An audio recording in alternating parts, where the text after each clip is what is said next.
Hunter GT, you done lost your mind, man. $45 detectors on a nail board test?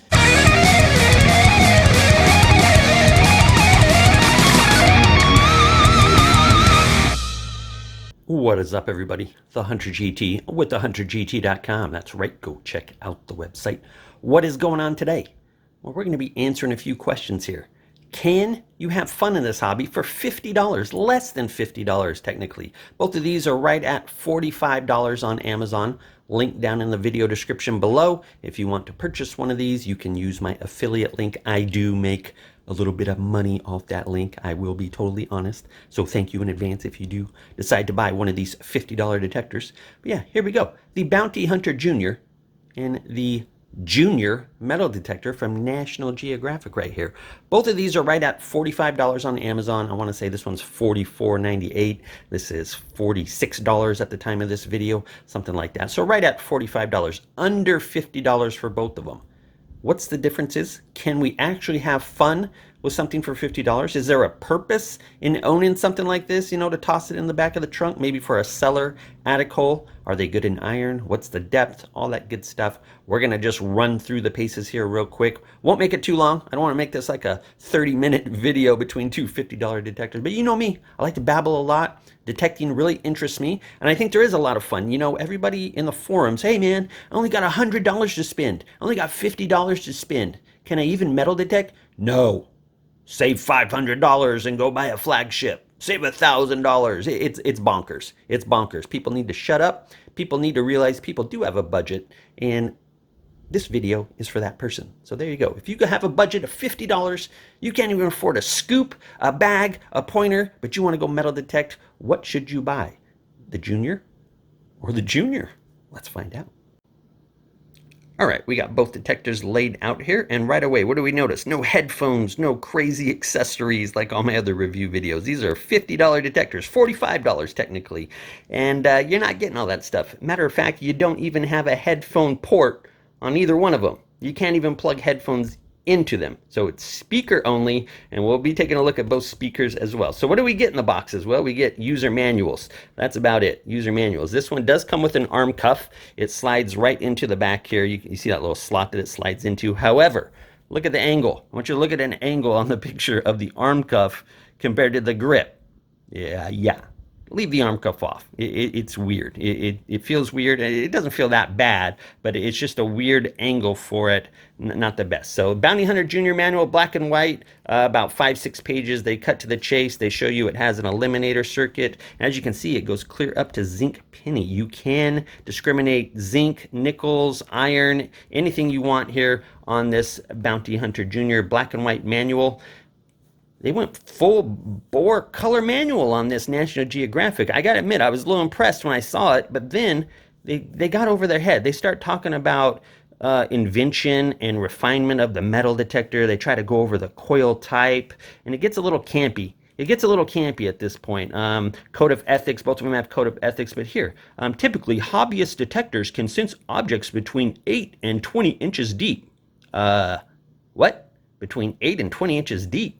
So that's the sort of information we're getting here. If this thing can air test at 8 inches, I will eat my TheHunterGT hat right on camera. I will eat my shoe, okay? 8 to 20 inches deep. What are you guys even talking about? So that's the sort of stuff in that manual. It's a cool looking manual till you start reading the words, and then just dumb stuff starts happening.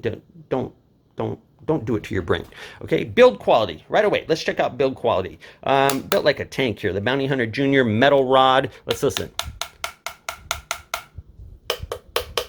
Hollow coil, solid coil. No doubt about that. No doubt about that. So built like a tank, the Bounty Hunter Junior. Not that this one's built bad. This one actually has a little rubberized grip on it. A little kudos for that right there. So not that it's built bad, but let's look at the like the buttons here, or the dials, the little spinners here. They're just like I don't know. They look cheap. They're gray. They look like cheap little kids. They look like Happy Meal plastic. That's what it is. It looks like McDonald's Happy Meal plastic right there. That's exactly what it looks like. And this, you actually get two nice little knobs on the Bounty Hunter here. You got power, and we have battery. If you leave it down, the eliminator, we have battery test. We can see it's in the green. And then when you click it up, you got your discriminator circuit right here. A very good discriminator circuit, almost Tesoro-like quality. Why? Because the guy that helped engineer this used to work for Tesoro. How about that information right there? So a very good discrimination circuit that goes clear past zinc pinning. Like I said, you can just hit copper and silver if you wanted to cherry pick. And then we go back down and it goes to battery test. You see right there, it says battery test, and we see it says battery okay in the green. 2 9-volt batteries on the Bounty Hunter Junior. I wish it was 1 9-volt for sure. 2 9-volt batteries right there. Slide open this cover, you fit in 2 9-volt batteries there on the little black and white little clippy things that we're all used to from the 80s and 90s. And then right here, this one takes 3 AA's. 3 AA's, but you need a screwdriver to get in. No! A mini Phillips screwdriver right here to get in this bad boy. 2 of the batteries slide up in here, and then the third one sits right there. The third one, very easy to get out. These 2, you almost have to slam the detector on the ground to get them to recess down. They like push up in there with force, and then they get stuck. They get stuck in there, and you really have to like shake the detector down hard. I mean, almost to the point you might do some damage to get the batteries out. So it's got to be one of the worst battery setups I've ever seen on any detector. It doesn't matter. You don't get a pass just because you're $45. You don't get a pass for a screw on my battery compartment, and then you're trying to keep my batteries. Get out of my face with that crap. All right, so there we go. 6.6 kilohertz on the Bounty Hunter Junior. You're looking at about 15 to 20 hours on the 2 9-volt batteries. No idea the frequency on the National Geographic. It does not say. No idea on the battery life. Like I said, it's a very lacking. They try to put too much information. There's almost no information about the detector and information about the hobby that they just don't know what they're talking about, basically. Nice try, Nat Geo. Nice try. Stick to your TV programming, please. Anyway, so there we go. Build quality, definitely Bounty Hunter Junior is the winner as far as that goes. This one just, the cheap little sliders, and the coil feels really hollow. I will give them a +1 here on the rubberized grip right there. It does feel a little bit better than the Junior, but I mean, they both feel fine. They both feel fine. So collapsed all the way down and evened up, we can see the Junior is about 4 inches shorter than the Nat Geo. I was talking about that attic cellar work. You got a tight little space. I got something to show you on this bad boy. So there you go. That is the difference between them as far as just the detector features right there. Let's listen to the battery. One more thing on the battery. Let's listen to this. Or not the battery, the speaker. I'm sorry, the speaker. Listen. Remember, no headphone port on this. You cannot adjust headphones or connect headphones. So you're speaker only. Speaker only. And let's listen. Nice and loud. Nice and loud sound. It's a 1-tone machine only. The eliminator will crackle stuff up a little bit or silence it out. Okay? This one, no eliminator, no discrimination. You have volume and you have sensitivity right there, and that's it. So let's crank the volume up. And what happens if we turn the sensitivity all the way up? It overloads. Even outdoors it does this. Even outdoors it does this. So you have to run it down about 1/8, and then it's quiet. And then if I bring it next to the detector, let's listen to the beep. A very high-pitched digital beep, and it's not very loud. It's almost like a wristwatch. That's what it reminds me of. It's a wristwatch. And watch this. It is a non-motion detector, like your pinpointer. Watch. It's not overloading. It does that on coins too. I'll show that in the air test segment. It is a non-motion detector. How about that? So non-motion, no discrimination, elimination. You're going to hit everything with this, with the same beat, the same tone. There's no crackliness or anything like that, like when you turn on the discrimination on this. So one wristwatch beep type digital tone, and that's it. And it is on or off. It is a motion, non-motion, all metal basically. Non-motion, all metal right here on this bad boy. This one, you must be moving the coil to get the beep. Much louder on the speaker, a much better tone on this one as well. So what do you say we bust out some performance tests on these 2 juniors and see who comes out on top? All right, here we go. A quick air test with the usual suspects. 3 different sizes of silver, We got copper, Indian head here. We have a nickel. We have a large brass token, or a brass coin right here, which is a French centime. 8K gold ring, eagle button, small 0.3 gram picker, and the lead bullet. Sensitivity is all the way up right until it started to do that beep, and then we back it down until that beep goes away, and we are good to go. Remember, this is a non-motion detector, so I can just bring it in like that, and it's going to go off, and it's going to continue to go off. It does not need motion, which is kind of a head scratcher. It's kind of, I don't know why they made it like this. Let's see if it'll hit the 0.3 gram gold nugget. 0.3 of a gram. No, it will not. No, it will not. All right, lead bullet. Looking at about 4 inches on the lead bullet, it looks like. Let's try the gold ring, 8K gold ring. Looking at about 3 to 3¼ inches right there on it. All right, let's try the, we'll start small. Well, let's try the little button. Looking at about 3 inches on that. All right, let's try the small silver. About 3½ it looks like. Silver quarter. About 4¼ silver $half. Right at about 5 inches. All right, Indian head penny, copper. About 4 inches. Let's try a high mass nickel, mid-range conductor here, a V nickel.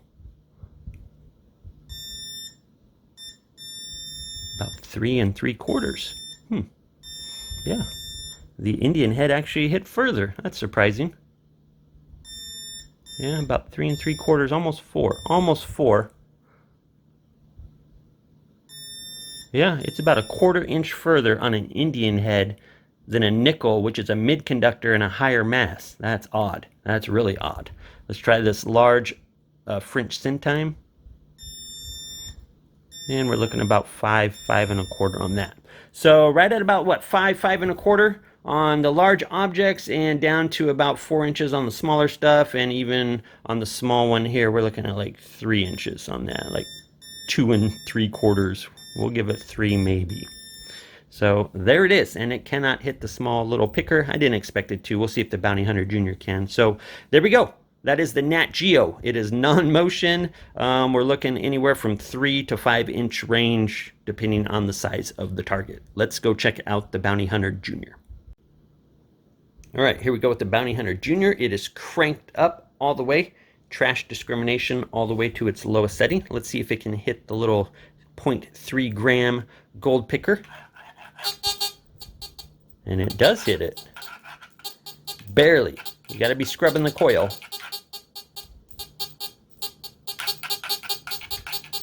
So no doubt it's more sensitive. No doubt about it, the Junior is more sensitive. All right, let's try this lead bullet. And you can hear modulation. Listen, faint at 5 inches. Let's get closer. Listen to that. Out to 5 inches on the lead bullet. 5.5 almost. We can hear that super good modulation. Gotta love it. Let's try the 8K gold ring. We are out to 4, 5, about 5 inches. So already beating that one by a couple inches. Let's try the little eagle button. It went out to about this far, 3 inches. And as we can hear, that's still a banging signal. 4, 5, we're starting to lose it at 5. Yeah, right at about 5 inches we start to lose it. So let's try the small silver. Let's try small silver dime. About 5 inches. Yep, right at 5 inches we're dropping off there. Silver quarter. About 5.5 on the silver quarter. Large silver half. We're going right out to about 6 inches. And we're just getting little ticks. Leave it up to you if you dig that or not. So we're going right out to about 6 inches. Indian head penny. Oh, it likes that. Both of them. 5.5, 6 inches. Nickel.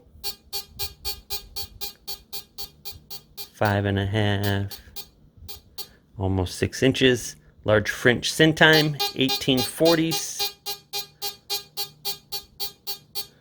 We're getting 7, almost, yeah, 7.5.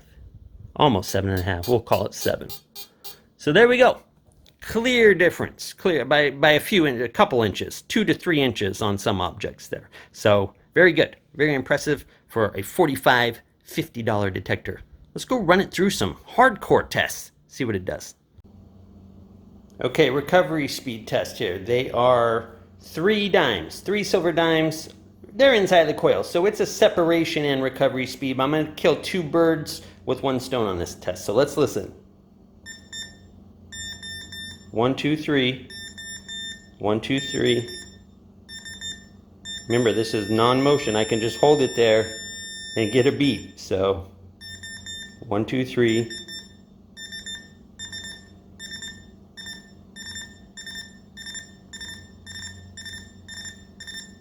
It's actually pretty fast. I'll give this National Geographic some kudos there. Let's just move the dimes right there though. Just about an inch in on each one. Now let's listen.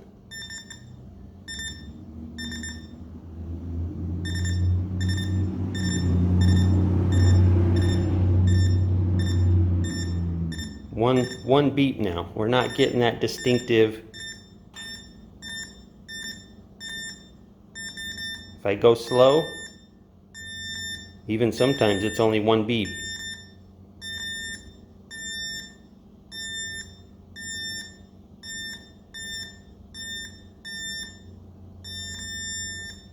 I can get these two. These two, I think there's about a centimeter difference.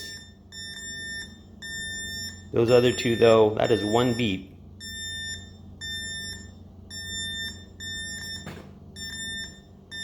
All right, so I'm just gonna leave those there. We saw it can, recovery speed, not terrible. Separation, not great. Let's take the Bounty Hunter Jr. now. Let's turn it on. There we go. Let's see. We're gonna leave it right there on the same spot. 1, 2, 3. And that's inside the coil, as you can see. Inside the coil, this is a separation and recovery speed in 1 test.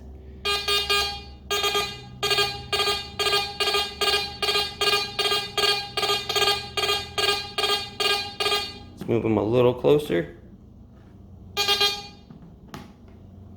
See if it'll hit that.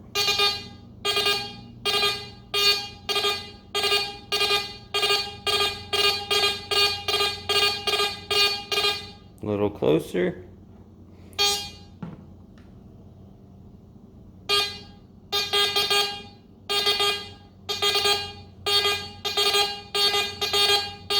And it's starting to miss now. That's with 3 coins inside the outer loop right there, basically. If I go slow, I'm still getting them.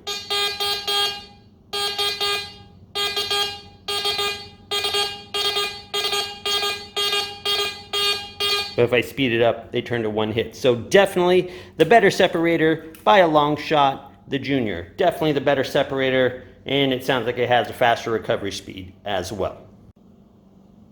What about a nail board test? Hunter GT, you done lost your mind, man. $45 detectors on a nail board test? Come on, man, you're being a little silly. You're being a little silly, right? Right? Let's check it out. Bounty Hunter Jr. Trash eliminator knob at about the 2 to 3 o'clock position. Iron is now gone. Little pop here and there. We hear a little crackle here and there. But iron is gone, basically. No iron, as you can hear. Let's put that right there just for a second. Here is the 1 Indian head penny right there, as you can see. 1 Indian head penny right down on the middle. No BS here on the Hunter GT. Trash eliminator still at the 2 to 3 position right there. And let's go. Number 1, no problem. Number 3, no problem. Number 2, no problem. Number 4, no problem. We're at 4 of 4 right now with the Bounty Hunter Jr. Let's move it over to the number 2 spot. Let's try again. Number 1. Number 2. Number 3. And last but not least, the long way, number 4. 8 of 8 on the nail board test. 8 of 8 on the nail board test with the junior here. And no BSing. Let's move it. Let's move this over. And look, as you can see, the nails are gone. And we're getting that. We're getting the coin. The nails are gone. So, we cannot do a test. Let's just move this because let's turn this on. And it doesn't matter. Why? Because there's no... Oh, let's turn the sensitivity up. It hits it all.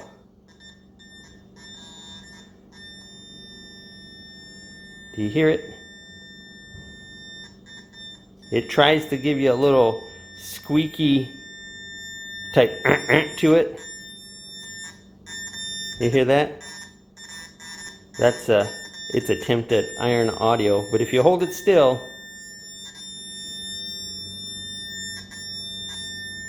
so we can't even do this test. You can't even do this test. I mean, I can go toss the Indian head penny down, but since there's no discrimination circuit, you can hear the little iron blip, blip, blip, blip. That's it. So, as you can see, not even a 1 of 1 as far as the nail test goes. 8 of 8 with the Bounty Hunter Jr. here. And 8 of 8. Very impressive. So there we go, guys. The Bounty Hunter Jr., the National Geographic Jr., you make the call. Pretty easy decision, I think. Hope you enjoyed these videos. The Hunter GT signing off. I will see you on the next video.